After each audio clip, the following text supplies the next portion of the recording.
the SS Pennsylvania, November 10th, 1903, a month and a half before the Wright brothers flew, a time when anything was possible in America. It had been a 2-week crossing from Hamburg, Germany, aboard the cramped ship. Aboard was Anton Havlet Jr., a 23-year-old man seeking his fortunes in America. The immigration people in New York were kind to him, he later wrote in his journal.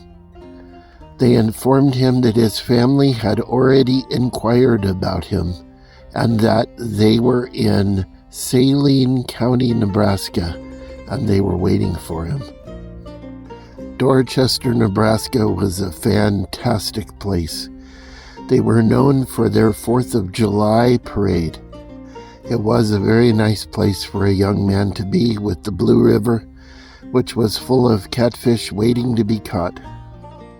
The small town of 500 people quickly swelled to around 900, welcoming all kinds of new immigrants. Very quickly after arriving in Dorchester, Anton met a woman who was a fellow immigrant from the old country where he came from, and believe it or not, her name was Antonia, and they fell in love. Their first child, Charles, was born on the 10th of November, 1910, and 5 more children would follow after Charles in the next 15 years. With 2 of his younger brothers, Lumiere and Rudy, they bought an old truck and they started hauling stuff for farmers in the local area. Dorchester, Nebraska had been a wonderful place to live, and it had a wonderful high school, which he was very proud to have come from. Charlie's idyllic childhood was over. The world was a different place. War had been declared, and everyone knew it was just a matter of time before Charlie and all of his brothers would be drafted. Although they had been deferred a couple of times because they were agricultural workers, notices came in February 1942 for Charles and his younger brother, Rudy. They were sent to Fort Lewis, Washington, to be part of the 803rd Anti-Tank Battalion, which was quickly reformed, and the 2 brothers were sent to Fort Hood, Texas. The 2 brothers were trained on the M10 tank destroyer before eventually being shipped out 2 days before Christmas to Fort Dix, New Jersey. From Fort Dix, they were part of a 15,000 soldier load from New York to Scotland. It was June 1943 when the Queen Mary arrived on the 29th in Scotland. The brothers trained in England until the 13th of June 1944, when they were loaded on troop transports and taken to France.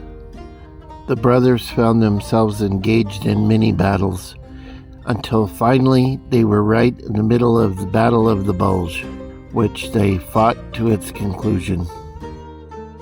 On the 6th of May, 1945, here is the M10 tank destroyer that Charlie was on as it crossed into Czechoslovakia. By this point, German forces had been giving up the fight on multiple fronts, from Italy to Berlin to the Netherlands to parts of Germany itself. On the evening of May 6th, General Alfred Jodl arrived at the headquarters in Reims, France, to prepare for the surrender of all German forces to the Allies. He signed the surrender papers at 2:41 a.m. on May 7th, with hostilities to conclude the following day. Charlie and his brother Rudy were near the town of Volary, Czechoslovakia on the 7th of May, 1945, just before 8 a.m. They were not as careful as they could have been. Charlie was actually riding in an open jeep behind the armored column as they were ambushed. You see, they thought the hostilities were pretty much over, but the German soldiers had no idea. They had not received any news from Berlin. And I come to you today from the very small town of Dorchester, Nebraska, to finish telling you this story.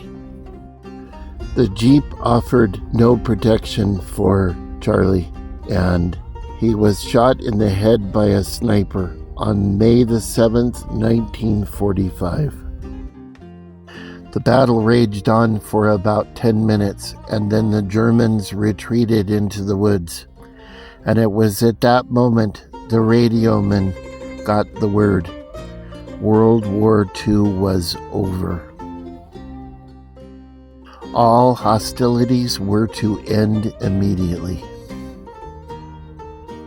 You see, in Dorchester, Nebraska, stands a plaque commemorating Charlie Havlat, the last GI killed in Europe in World War II.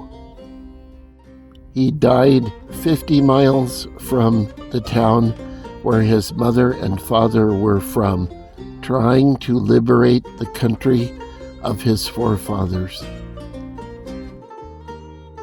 And in a small, windswept town in Nebraska stands the plaque to commemorate it.